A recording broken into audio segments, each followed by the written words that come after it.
Let's head to North Africa now. In Tunisia, civil society is back in the trenches. 12 years into the Tunisian uprising, the country is standing at a crossroad yet again. What will be the political and economic trajectory for Tunisia under the leadership of the autocratic president Kais Saied? Here's a report from Tunis.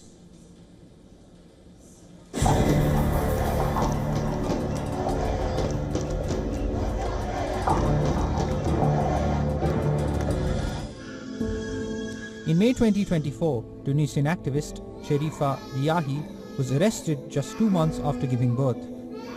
Accused of harboring illegal migrants, over a year later she is still in prison without charge. Rights groups see Riahi's case as a symbol of accelerating repression of civil society under President Kais Saied, who dissolved parliament in 2021 and began ruling by decree. The crackdown marks a significant turnaround for Tunisia, where civil society groups flourished in the wake of the 2011 uprising that unseated President Zine El Abidine Ben Ali, inspired other Arab Spring uprisings, and helped shape a democratic transition. Riahi's forced separation from her daughter and young son has been traumatic. Cherifa has now been in prison for a year and a week. On May 7th, she left behind a daughter who was just 2.5 months old and a son who wasn't even 3. The boy is completely worn out and the girl doesn't recognize her mother at all. Since Sayed's power grab, at least a dozen civil society figures like Riahi have been detained on allegations activists denounce as fabricated, according to rights groups and lawyers.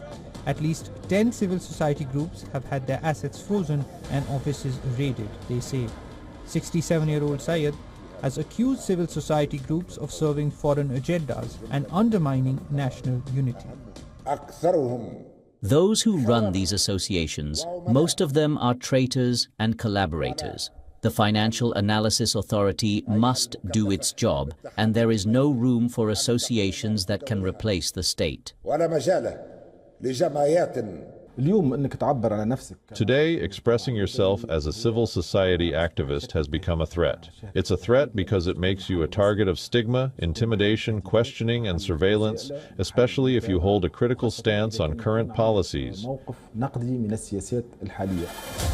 Activists warn that some of Tunisia's last surviving democratic gains are at risk as the judiciary, media and parliament have all come under tighter executive control and most opposition party leaders are in prison.